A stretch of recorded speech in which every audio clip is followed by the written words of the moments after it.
Nia Carter strode into the bustling Willowfield International Airport, exuding confidence with every step.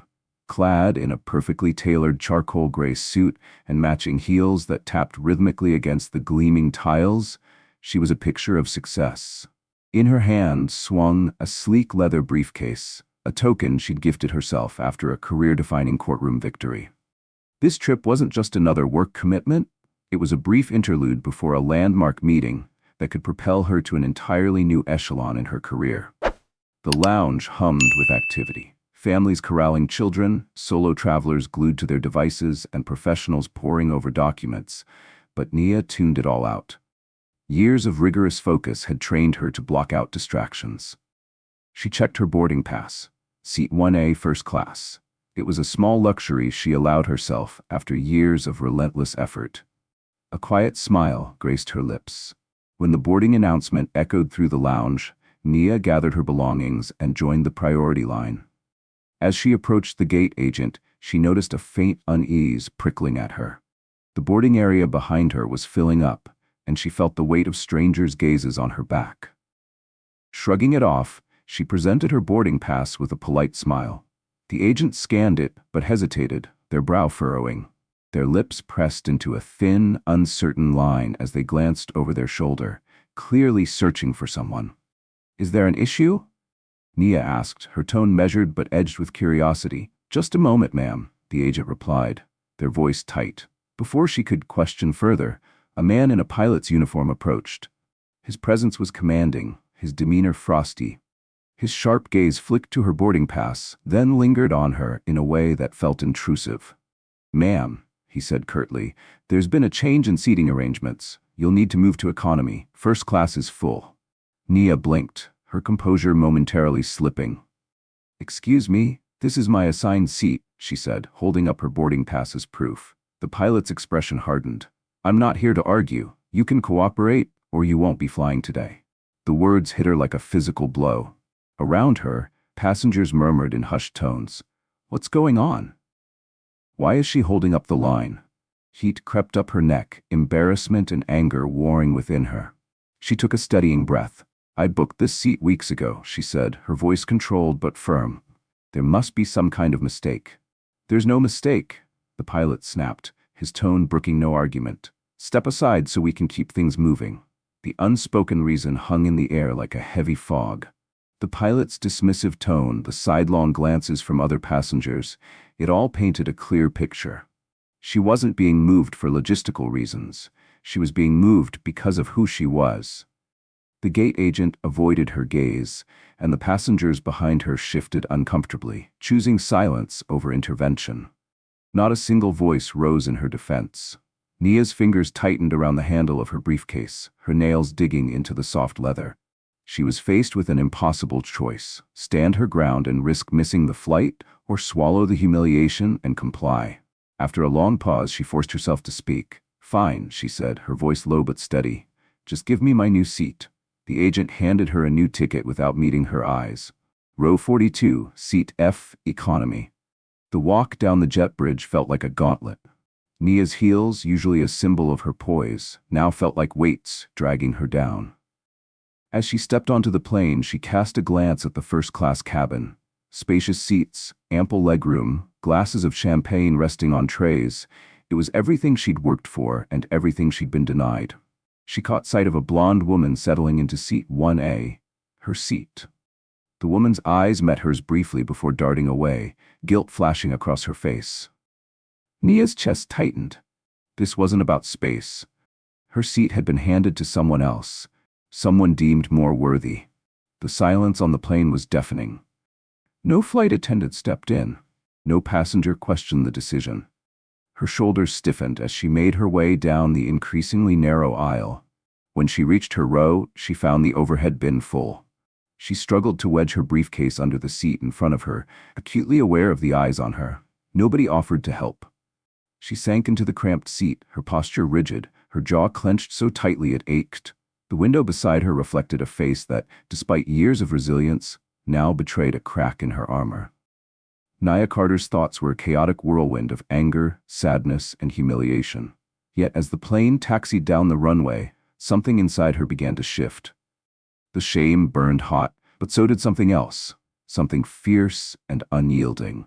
It stirred deep within her, refusing to remain silent.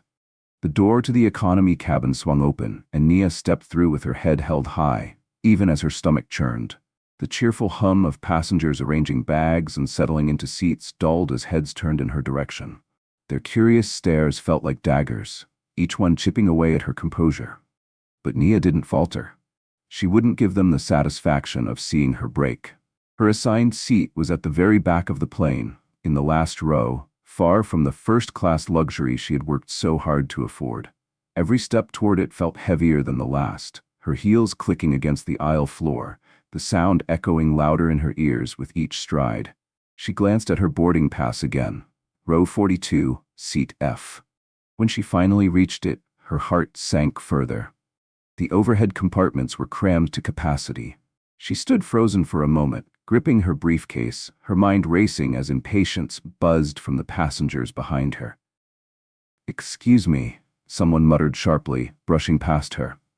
Nia turned to a flight attendant, a young woman with weary eyes. She gestured toward her bag. "There's no space left," Nia said, her voice tight. The attendant barely glanced at her. "You'll have to stow it under the seat." She replied curtly before moving on. Nia exhaled slowly and lowered herself into the cramped seat. Her knees bumped against the seat in front of her as she struggled to wedge the briefcase beneath her feet. The sharp edges jabbed at her legs, but she forced it in, her face flushing with frustration. She turned toward the window, but the view of the terminal offered no solace. Instead, her reflection stared back. A picture of calm beginning to crack under pressure. Her jaw tightened, and her fingers gripped the armrest so tightly her knuckles whitened. Every muscle in her body screamed at her to stand up, to march back to first class and demand the seat she'd paid for. But the memory of the pilot's cold, dismissive stare kept her rooted in place. The intercom crackled to life, and the pilot's voice filled the cabin. His announcement was routine, but to Nia, every word felt like a taunt.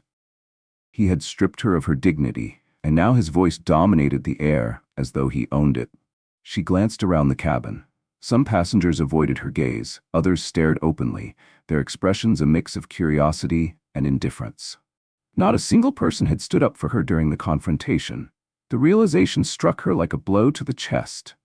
Was it fear that kept them silent? Apathy? Or did they quietly agree with what had happened? Her throat tightened, and she blinked rapidly, refusing to let the tears spill. Not here. Not now. As the plane began its ascent, the reality of the situation pressed down on her. She had spent her life climbing barriers and proving she belonged in spaces designed to keep her out. Yet, here she was, shoved to the back, her achievements rendered invisible in an instant. The engines roared as the plane lifted into the air, but Nia felt like she was sinking. Her fists clenched in her lap, anger bubbling just beneath the surface. The humiliation was unbearable, but beneath it all, something else began to take shape, a simmering resolve. She glanced at her briefcase. Inside were the tools of her trade, contracts, depositions, case files. For years, she had built a career fighting injustice, championing those who couldn't fight for themselves. Yet today, she had let herself become a victim. The thought stung, but another one surfaced, quieter but more determined. This isn't over. Her pulse quickened as the idea solidified. She didn't know how or when, but she would fight back. This wasn't just about her stolen seat.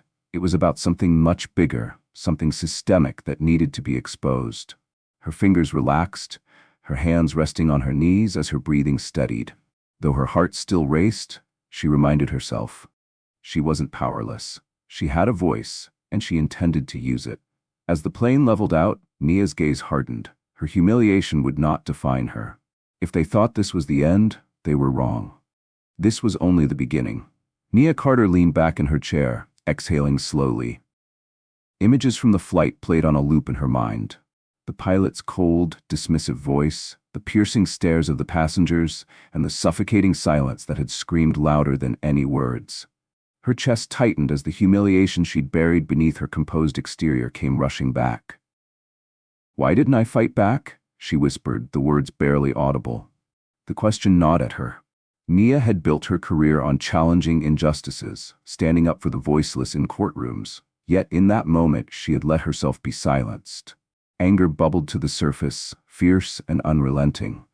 But this time it wasn't directed inward. It was aimed at the system that allowed such behavior to seem acceptable, at the complacency of those who had witnessed it, and at the unspoken biases woven into the fabric of society. Her phone buzzed, pulling her out of her thoughts. A message from her younger sister, Kara, lit up the screen. "Saw your post. Proud of you for speaking up. More people need to hear this." Naya's heart skipped a beat. She had shared a brief post about the incident on her private social media earlier that day, a way to vent her frustration. She hadn't expected much, maybe a few sympathetic responses. But when she opened the app, her jaw dropped.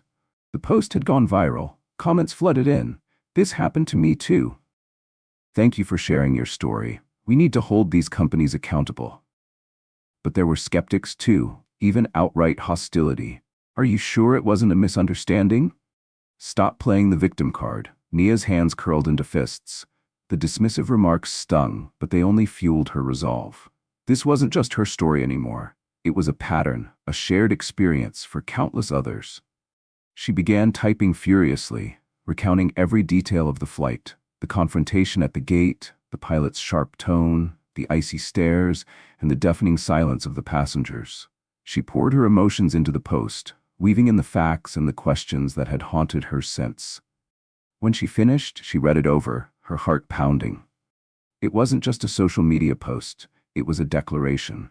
Naya hit send, but she didn't stop there. She reached out to journalists, civil rights organizations, and legal networks. Her voice wouldn't be silenced again. Within hours, responses began pouring in. Reporters asked for interviews, activists offered support, and strangers shared their own stories, each one more heartbreaking than the last. Nia realized this wasn't just about her.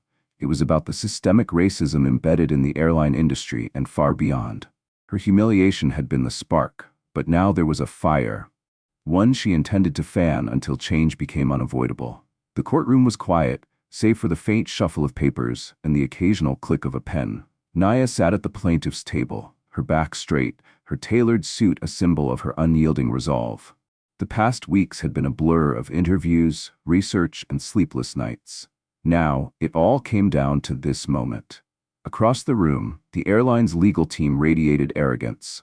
Their lead counsel, a man with a polished smile and an even sleeker suit, leaned back in his chair, exuding a confidence that made Nia's stomach churn. He had underestimated her. They all had. When the judge entered the room, the weight of the moment settled over Nia like a heavy coat.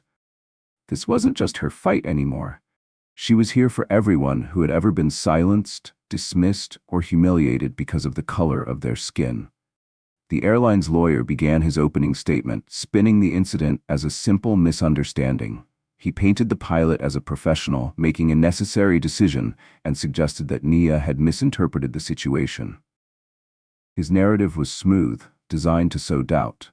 But Nia didn't flinch. When her turn came, she rose with steady composure. Her pulse was calm as she met the judge's gaze, then turned to the jury. "This isn't just about a seat on a plane," she began, her voice firm but laced with emotion.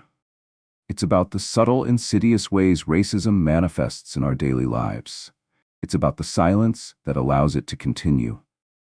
She recounted the events of the flight in vivid detail, the pilot's dismissive tone, the humiliation of being marched to the back of the plane, and the indifferent stares of the passengers.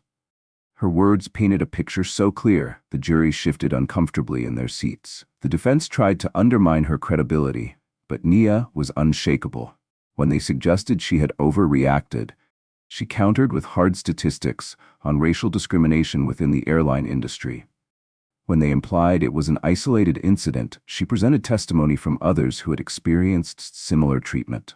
One witness, a former airline employee, took the stand. His voice trembled as he described unspoken policies and biases that prioritized certain passengers over others. "It's not just coincidence," he said, his words resonating throughout the courtroom. "It's not written anywhere," the witness said, his voice trembling as he met Nia Carter's eyes. "But everyone knows it's there." The courtroom was thick with tension as the trial unfolded.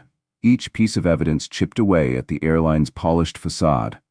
revealing the systemic biases they had worked so hard to conceal. Nia's closing statement was the culmination of everything she had endured. "I didn't ask to be a symbol," she said, her voice breaking slightly, "but I won't be silent, not for me, and not for anyone who comes after me." As she took her seat, a quiet energy buzzed through the room. The truth was out.